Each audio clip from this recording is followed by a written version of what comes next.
You I love you I love you I love you. నా fans అంటే నాకు పిచ్చబ్బా, ఇంకా అంతకంటే ఏం చెప్పలేను నేను. Thank you. నేను చాలా ఎలా చెప్పేది ఒక అప్బీట్లో మాట్లాడదామని వచ్చాను, కానీ సుకుమార్ గారు మొత్తం నన్ను అలా హెవీ చేశారు. Firstly I'd like to start thanking from మా ప్రొడ్యూసర్స్ మైత్రి, నవీన్ గారు, రవి గారు. Thank you so much. నేను చెప్తున్నా, ఈ సినిమా వాళ్ళు కాకుండా ఇంక ఏ ప్రొడ్యూసర్ అయినా కూడా ఈ సినిమా అయ్యేది కాదు. From India everybody is going to come and celebrate it in the theaters. You know, I genuinely feel proud that people from all over the world, and all Indians around the world, I mean, are going to come for one celebration. Our celebration పేరు Pushpa.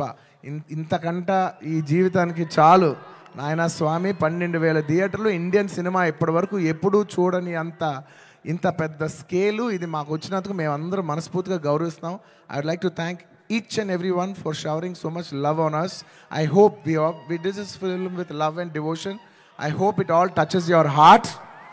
And thank you each and everyone. I'd like to thank the Telangana police for their cooperation. I'd like to thank everybody. Ee hadavudlo inka evana marchipoyi unte kshaminchandi. Last and of course the most important, my dear fans. My dear fans, I love you. మీ ప్రేమకి thank you అబ్బా, మీ ప్రేమకి thank you.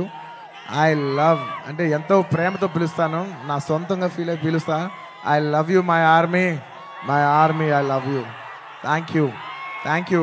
నేను నిజంగా నా కష్టం రేపు ఈ సినిమా హిట్ అయితే మీకు అంకితం చేద్దామని వెయిట్ చేస్తున్నా, కానీ నా కష్టం మాత్రం మీకే అంకితం అబ్బా. నా కష్టం మీకు అంకితం. ఈ December 5th నా కోసం మిమ్మల్ని 3 ఏళ్ళు వెయిట్ చేయొచ్చా? ఈ December 5th నేను స్క్రీన్ మీద వచ్చినప్పుడు మీ అందరికీ నేను హాయ్ చెప్పినట్టే. Thank you so much. మీ అందరూ మనసుల్లో ఈ పుష్ప క్యారెక్టర్ మిమ్మల్ని ఎంటర్టైన్ చేస్తుంది. నేను ఇది బయట వాళ్ళకి చెప్పను, కానీ నా ఫ్యాన్స్కి మాత్రం చెప్తా, this Pushpa character will touch your heart. Thank you everybody. ఇంకెవరైనా మర్చిపోయి ఉంటే క్షమించండి. పుష్ప అంటే ఫ్లవర్ అనుకుంటేవా, ఫైర్ అనుకుంటేవా? Wild fire. పుష్పరాజ్ అస్సలా తగ్గేదేలే.